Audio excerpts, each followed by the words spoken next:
मैं इस वक्त जहांगीर मकबरे के अंदर मौजूद हूँ, जिसे नूरजहां ने तामीर कराया था और शहंशाह जहांगीर की ख्वाहिश थी कि उनको इसी स्पेसिफिक जगह पे बेसिकली दफन किया जाए, क्योंकि ये उनका फेवरेट स्पॉट था और इनकी आरामगाह भी थी, तो उनकी वसीयत के अकॉर्डिंग उनको यहीं पे दफन किया गया। अच्छा, अगर आप उनका भी मकबरा देखें तो आपको यहाँ पे बड़ी खूबसूरत सी डिज़ाइनिंग भी नज़र आएगी, और यहाँ पे जो स्टोन्स इस्तेमाल किए गए हैं उसमें बेसिकली अकीक इस्तेमाल किया गया, मरजान और नीलम का इस्तेमाल किया गया। उसके अलावा यहाँ पे डायमंड का भी इस्तेमाल किया गया था। बहुत यहाँ पे डायमंड्स मौजूद है, लेकिन अगर आप अभी ऊपर से देखें डोम को तो आपको बिल्कुल खाली नजर आएगा, क्योंकि जब सिखों का दौर था राजा रणजीत सिंह का, तो उन्होंने क्या किया कि यहाँ पे जितने भी कह लें कि ज्वेल्स मौजूद थे और जितने भी कीमती पत्थर मौजूद थे और डायमंड्स खास तौर पर उन्होंने सारे उतरवा लिए और वो ले गए इंडिया, अमृतसर, जहाँ पे गोल्डन टेम्पल जो था उन्होंने वहाँ पे उन पत्थरों का इस्तेमाल किया। सो अभी आपको ये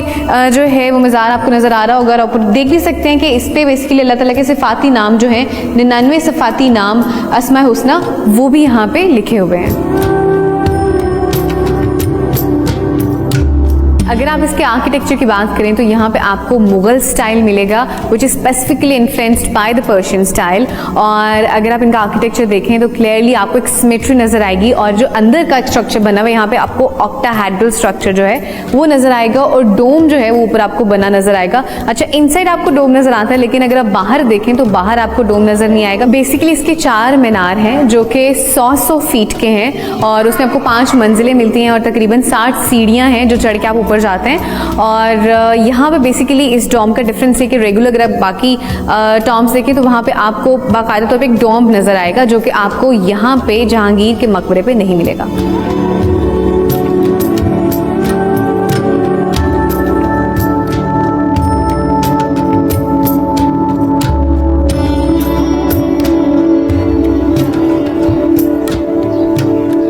यहाँ पर एक छोटा सा म्यूजियम भी है, तो वो मैं चल के आपको अंदर से दिखाती हूँ।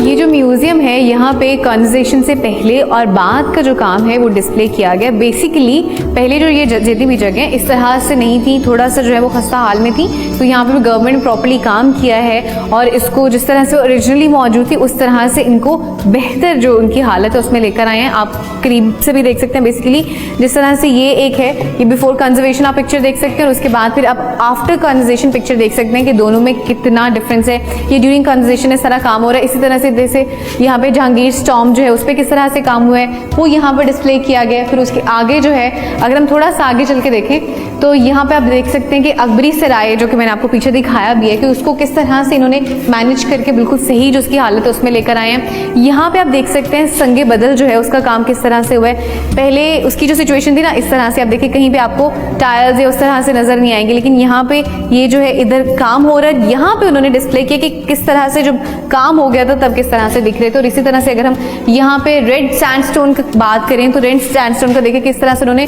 बेहतर करके वो लास्ट पिक्चर आप देख सकते हैं कि वहां पे प्रॉपर्ली आपको नजर आएगा कि जो रेड सैंडस्टोन है उसका काम कितना क्लियरली नजर आ रहा है। अब यहाँ पे अगर आप इस दरवाजे को देखें है वही स्ट्रक्चर सेम, लेकिन उसको बेहतर करके उसकी हालत में अच्छी हालत में लेकर आए हैं। So this is before and this is the after that you could see at the end.